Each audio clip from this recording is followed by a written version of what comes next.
this report. I'm Amy Goodman as we turn to Syria, where the Associated Press says Syrian government forces are battling rebels outside the capital Damascus and in Aleppo, where fighting for control of the country's largest city has raged for more than 2 weeks.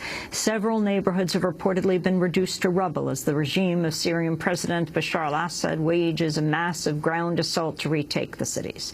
The Assad government also appointed a new prime minister, while Nader al-Haki, following the defection of Riyad Farid Hijab.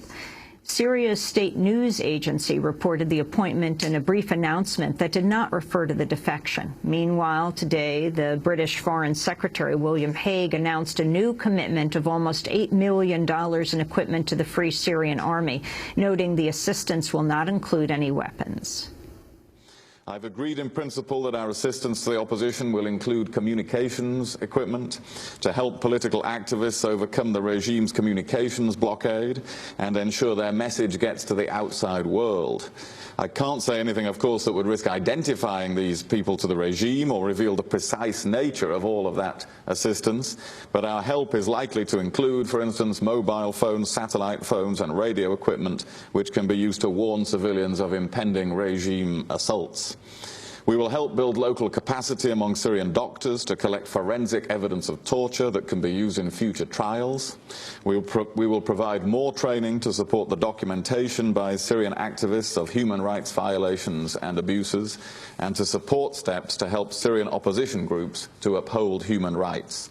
I've also agreed in principle that our assistance should include life-saving protective equipment for civilians to help those carrying out vital work in the crossfire, and this could, for instance, include body armor.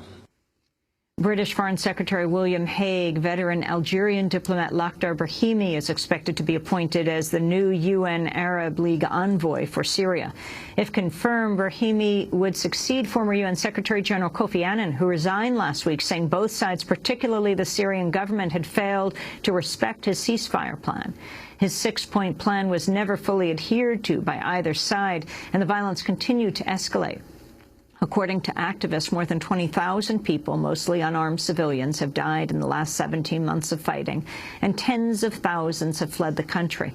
On Thursday, almost 2,000 people reached neighboring Turkey as refugee flows continue to rise. About 250,000 Syrians have left the country for neighboring states over the course of the conflict. Heavy fighting in Aleppo has raised fears of a larger exodus. The refugees are housed at 9 camps in 4 Turkish provinces along the Syrian border. A Syrian refugee in Turkey said the opposition has not yet lost Aleppo. I was at Salahuddin district last night. The Free Syrian Army has not withdrawn. I was fighting with them. We have killed 100 Syrian soldiers and destroyed tanks.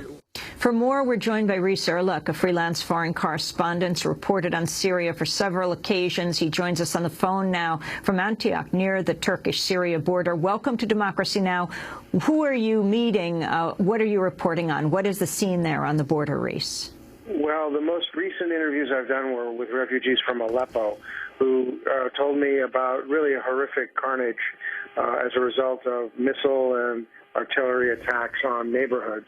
Apparently, the pattern is if a neighborhood was the scene of Free Syrian Army takeover or even previous demonstrations there, the civilian neighborhood is bombarded from the air or by artillery, and it's forced a lot of people to leave. The one UN estimate was 250,000 just over the last week or so, mostly internally displaced. Can you describe the camps? Well, the camps here in Turkey are kind of what you would traditionally think of as refugee camps with tents. They provide electricity, sewage, food, basic supplies for the people. They have a few small businesses that they operate out of the camps. From what refugees, people sometimes have an image of refugees as these poor, bedraggled, starving people, but the Syrians are very sophisticated, educated people, and a lot of them have mobile phones, and they communicate with their relatives in Jordan or Lebanon, where there are also camps.